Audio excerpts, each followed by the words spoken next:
Hi, this is Randy Stone. I cover the Nightbeat for the Chicago Star. Stories start in many different ways. This one began with a crash on the highway and ended with a whole city fighting for its life. Nightbeat, starring Frank Lovejoy as Randy Stone.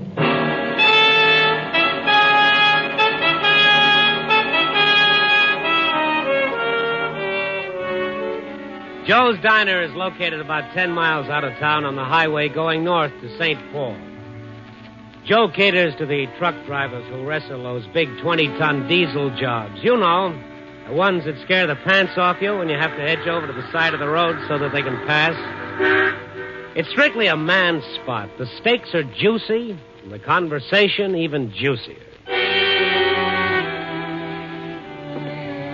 I stop in there once in a while myself to take on a little of Joe's home cooking and improve my vocabulary, like tonight. All right. They still alive. Don't I get my truck rolled? Oh, how many hands you think I got? Like enough to push? I grabbed a stool at the counter and waited for Joe to catch up with me. Joe, scrambled eggs when you get to it. I'll be with you in a minute, Mr. Stone. Fried and butter, Joe. Lots of butter. How else? Good. I'm starved. 9 o'clock. You ain't had your supper yet? No, that's breakfast. I'm just starting out. Oh. You're as bad as one of these truck drivers. Here, this'll hold you. Joe banged a cup of coffee on the counter in front of me, and then it happened. There was a desperate shriek of brakes and a terrific crash out on the highway. In 5 seconds, a dozen men were on their feet racing for the door. Holy mackerel, call the cops, Joe. Tell them to send an ambulance.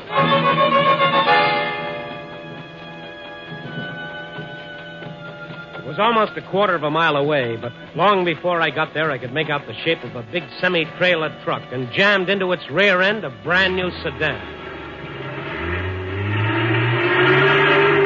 We still had about 100 yards to go, and the truck roared up and started pulling itself loose from the wrecked car.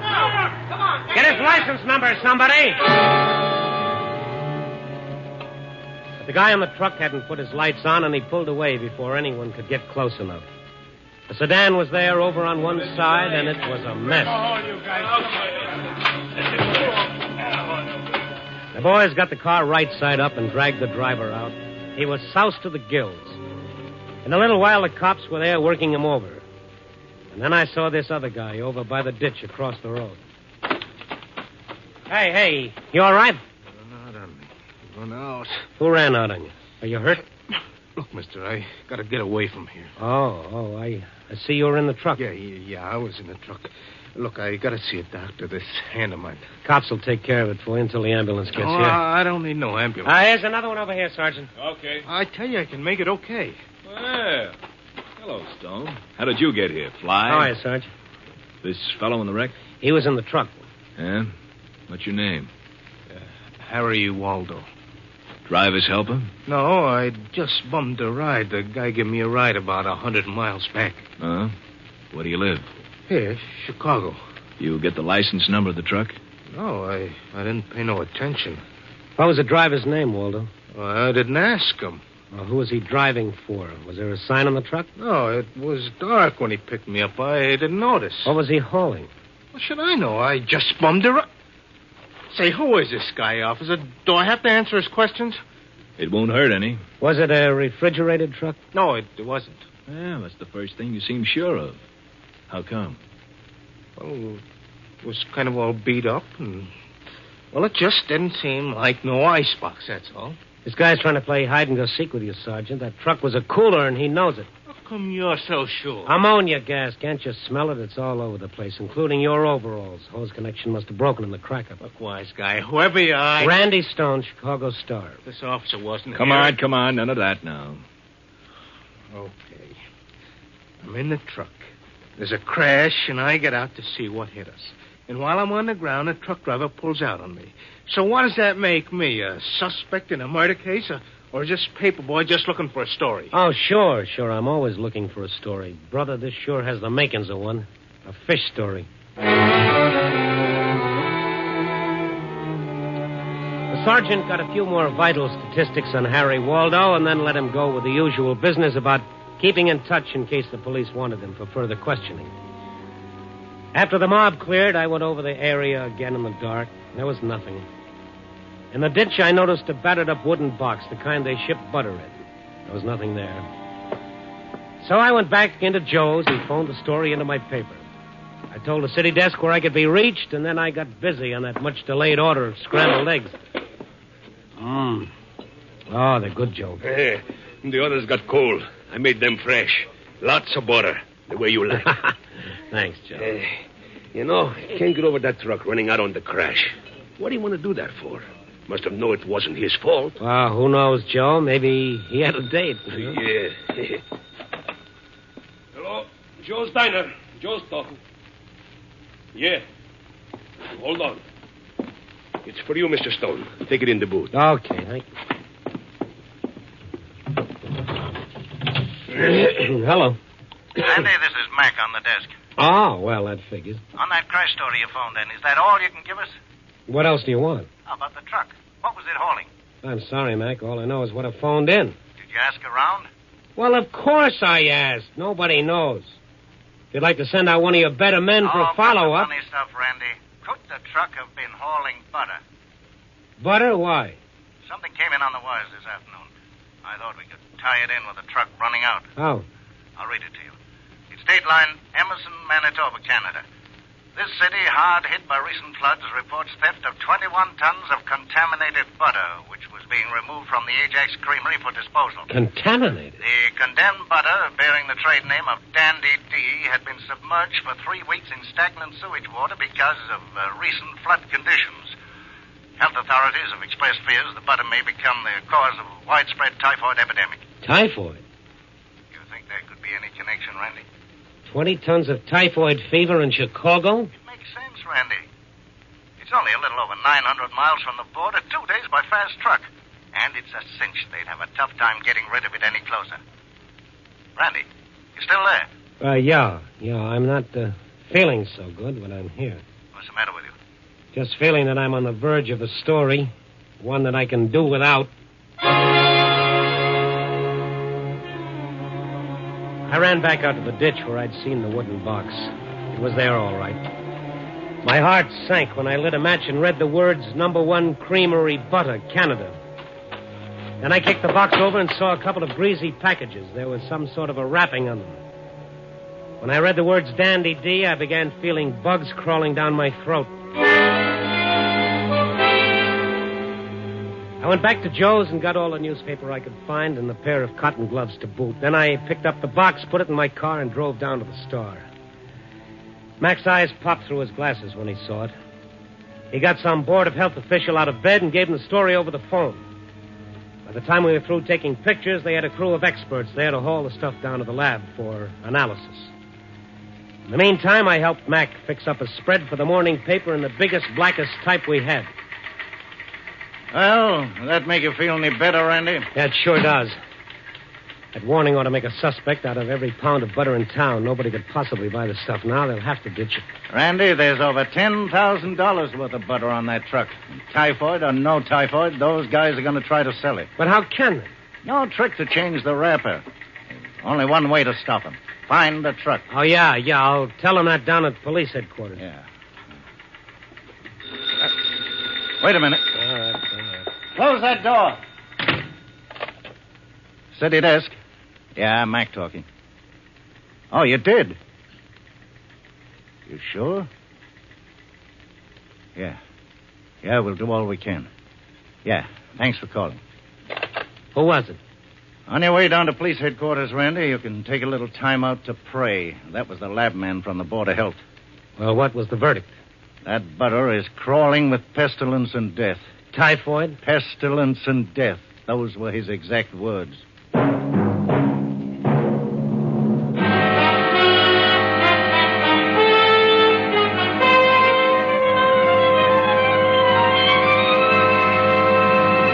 NBC is bringing you Nightbeat, starring Frank Lovejoy as Randy Stone. The NBC chimes are laughing, but they're not keeping the reason a secret. They want everyone to know they're laughing in anticipation of the mad and merry antics in store with two NBC fall favorites, Bob Hope and Groucho Marx. Hope returns to the air over most of these stations on Tuesday evening, October 3rd, just 1 week from tomorrow. Groucho Marx brings his laugh-filled quiz game, You Bet Your Life, to NBC beginning Wednesday, October 4th. Listen when you hear the three chimes for laughs and more laughs with Bob Hope on October 3rd and Groucho Marx on October 4th.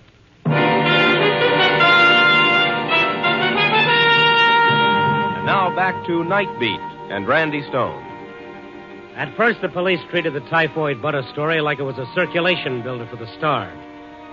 But bad news travels fast, and by the time I got in to see Police Chief Captain Sorensen, he'd heard all about it. He was a very worried man. Hello, Randy. Come down to help me word my resignation? Oh, it's that bad, huh? Haven't got a thing. What about that Waldo fellow who was on the truck? Have you picked him up? He forgot to arrive home after the accident. Well, that truck's got a hold up someplace. I've set up roadblocks. I've sent out patrols. There's not a back alley in this city that won't be searched tonight.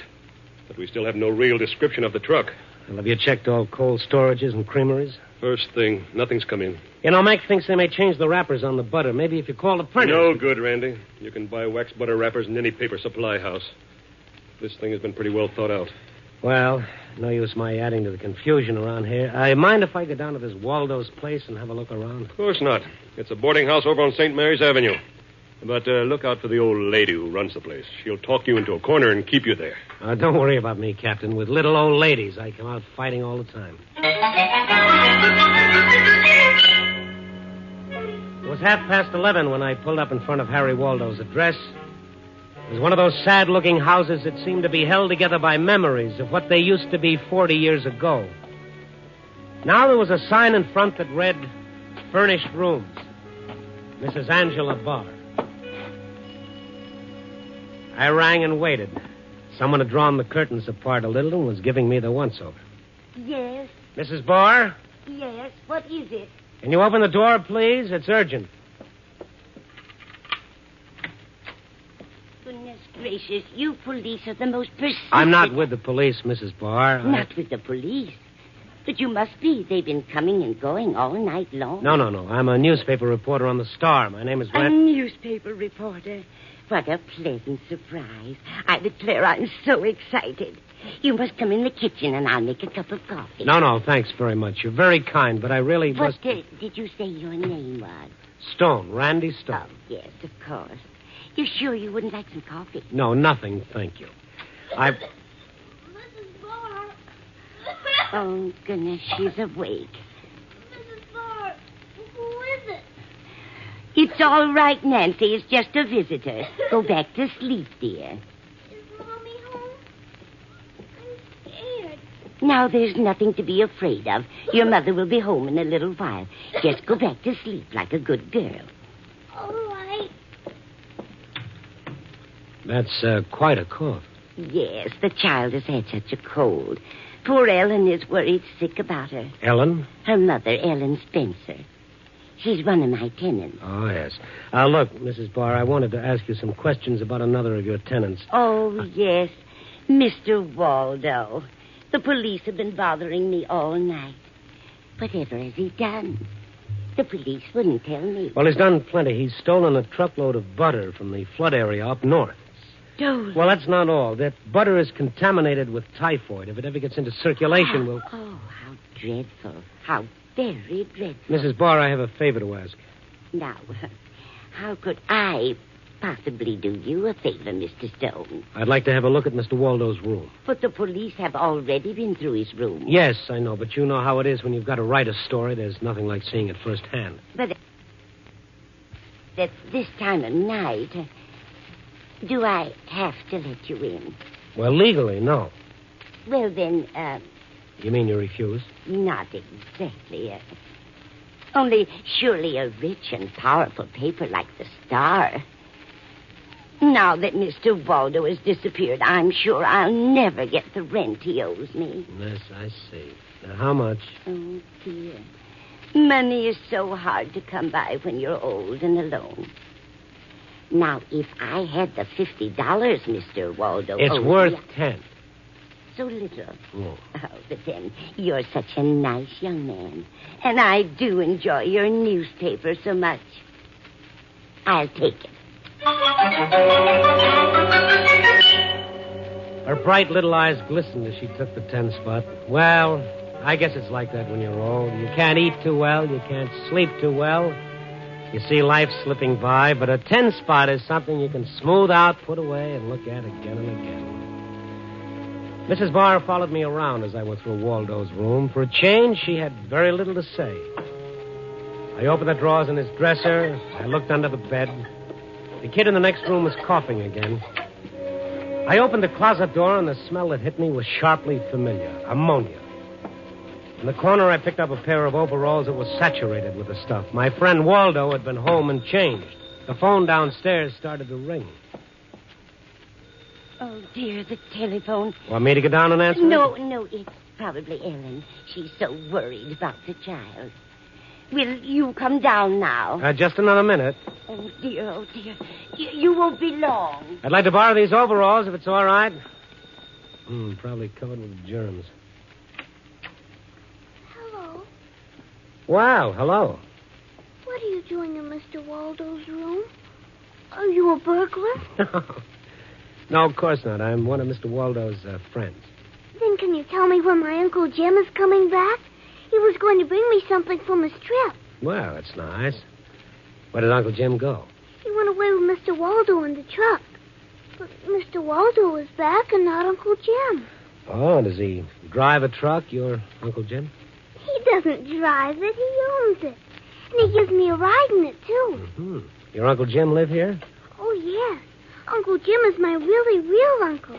He and my mommy are brothers. Oh, yes, I see. Nancy, you naughty child. Mrs. Barr. The idea of getting out of bed. I heard a noise. Back to bed with you, child. That was your mother on the phone. All right, Mrs. Barr. Good night, Mr. Burglar. Good night, Nancy. Imagine that child leaving her bed. Was she with you long, Mr. Stone? Oh, no. She just told me she had an Uncle Jim. Oh, yes. That's Ellen's brother. He's one of my other roomers. I understand he owns a truck. He's someplace in Ohio now, I believe. Been gone almost a month. Couldn't have been Canada. Questions. You'll simply have to excuse me. I must give that child her medicine. Good night, Mr. Stone. I'd used up my $10 worth of welcome, so I drove over to police headquarters and filled in Captain Sorensen on Harry Waldo's overalls and little Nancy's Uncle Jim. It was his first lead. He called motor vehicles and ordered a fast check on the truck owned by Jim Spencer, and then he started briefing me on the more recent developments. The city's in a panic, Randy. Warnings have been going out on the radio every 15 minutes. We've been flooded with calls from the mayor down. Mm-hmm. Anyone with a gut ache is sure it's typhoid and wants us to send down a doctor. Come in. Here's the dope on the truck, Captain. Now we're getting somewhere. All right. Broadcast this and keep repeating it every half hour. Get it? Yes, sir. We'll get him now. Well, you might try and sound a little more convincing. I left Sorensen chewing his upper lip. Then I headed for the Blue Angel and a little talk with Jim Spencer's sister, Ellen. The Blue Angel wasn't meant to lure the better-class citizen away from his hearth and home. It smelled of stale beer and looked as if it were being lit by half a dozen fireflies. You'll find your happiness lies right under your eyes, back in your own backyard. I found an empty booth and asked the waitress if Ellen Spencer worked there, and after a while a girl came over. She was attractive in a tired sort of way. You asked for me? Will you sit down, Ellen? I've got to talk to you. I brought you some drinks. It's the rules here. If we sit with a customer, they got to buy us drinks. That's okay. What'd you want? To talk. What about? Your brother Jim.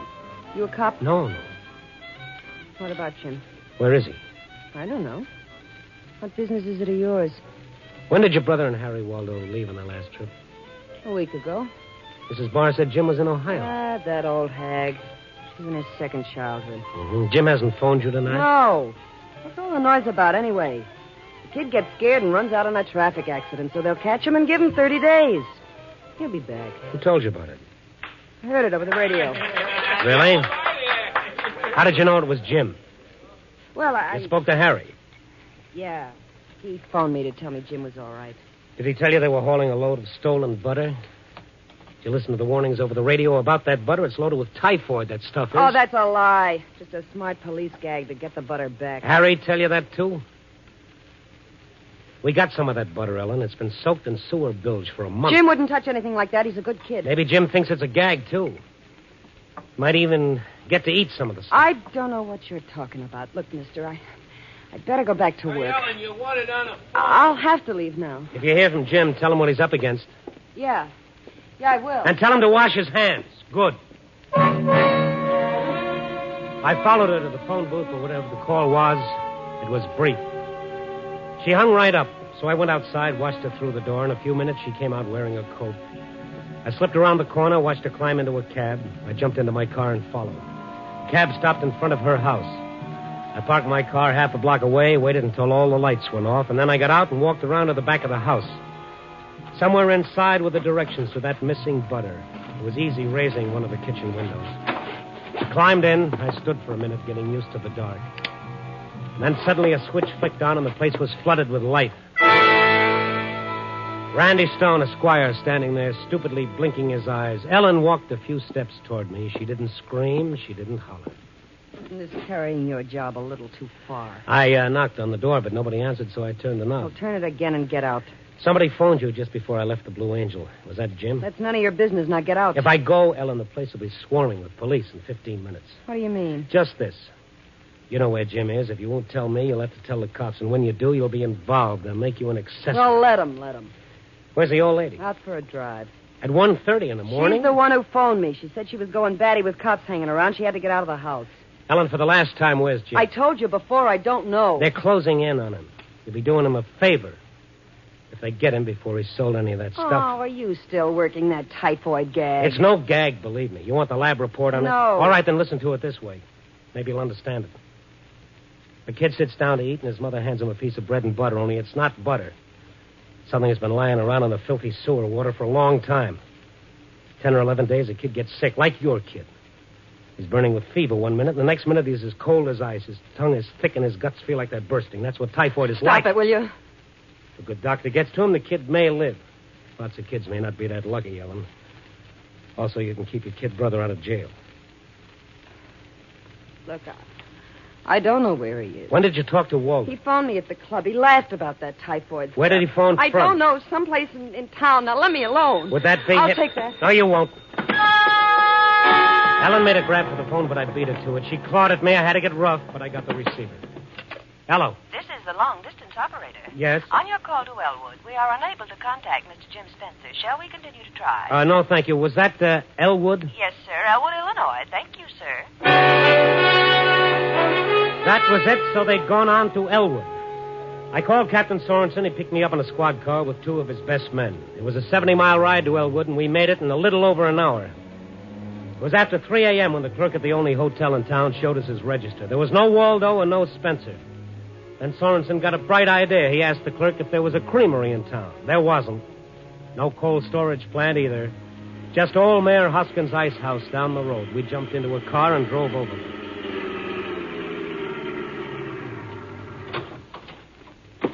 That's nothing but an old barn. Oh, there's a light around the back. Randy, you come with me. You two cut around the other side of the building. Right. Oh, there's the truck. You see it? Yeah. All right, give me a lift, Captain. I'll see if I can get a look in through the window. All right. It's Waldo. They got the butter? Yep. There's the other one. That must be Spencer. Well, get down. We'll take them now. All right, Spencer, get him up. Jim, the law. Keep those hands up, Spencer. You're covered. You too, Waldo. Don't try anything. Who's trying anything? Hold it, Captain. Hold it. Somebody else is coming. Kill the lights. Don't make a sound, you two, if you want to live. We pulled the big door shut, flicked off the lights, and waited in the dark. Guns pressed into Waldo and Spencer. A car had pulled up outside. Whoever it was seemed to be having a time with the door. And then finally it opened and the lights went on. Mrs. Barr. Oh, goodness. How you startled me. Why, it's Mr. Stone. Have you been waiting long? And here I thought my lazy boys had gone to sleep. No, they haven't. And I suppose Harry Waldo has told you all about me. I just know he did. Well, not everything. That is, not yet he hasn't. I just knew that boy had no character. And now I suppose you want to take me back to the city. But I hate Chicago in June. I don't think I'll go with you. Don't come any closer. Drop it, lady. Okay, Mother. Randy, get the gun. Yep. Lady, don't you know these things explode? Now, wasn't that foolish of me? I was going to try to get away. But where could I have gone? Where could an old lady go and hide? I do believe I'm getting senile. Isn't that a horrible word, Mr. Stone? Mrs. Barr, this is no joking matter. Don't you understand that butter could have caused an epidemic? Why, of course. Isn't it terrible? Yet you were willing to sell it? You didn't think I was going to eat it myself, did you? It was all I could do to look at the horrible stuff. But $10,000. That's such a lot of money to a poor old lady. Such a lot of money.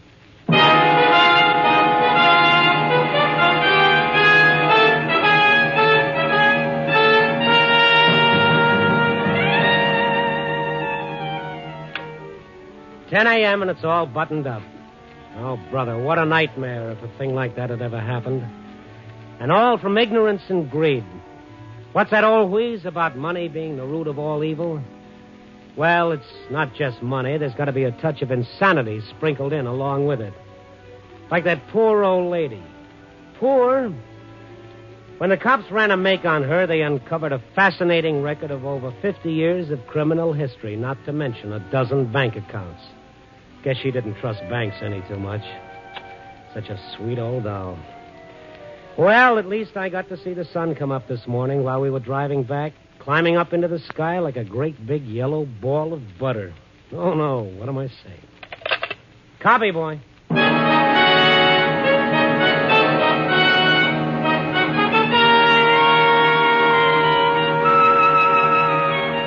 Nightbeat, starring Frank Lovejoy, is produced and directed by Warren Lewis and edited by Larry Marcus. Tonight's story was written by Lou Rusoff and Russell Bender with music by Frank Worth. The part of Harry was played by Don Diamond. Jane Morgan was Mrs. Barr. Others in tonight's cast were Joan Banks, Nestor Paiva, Peter Leeds, Ann Whitfield, and Tudor Owen. Frank Lovejoy may currently be seen in Milton Sperling's production Three Secrets, released by Warner Brothers. And now, here again is the star of our program, Frank Lovejoy. Thank you. Ladies and gentlemen, here's important news about Nightbeat. Next week, we're moving to Friday evenings over most of these stations. That's beginning 1 week from this Friday on October 6th. You'll hear Nightbeat at 9 o'clock Eastern Standard Time on Fridays. So would you listen then to our next adventure 11 days from tonight? I'll see you on Friday, October 6th. Good night. Listen on Friday, October 6th, and every week as Randy Stone searches through the city for the strange stories waiting for him in the darkness.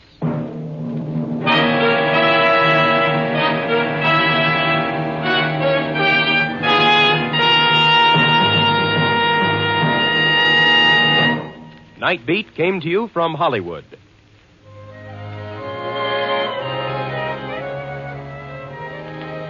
Three chimes mean good times on NBC. Friday, October 6th means the return of Chester A. Riley, played by William Bendix, in the hilarious The Life of Riley. Mom, Babs, Junior, Digger Odell, and the entire cast will be on hand to join in the fun.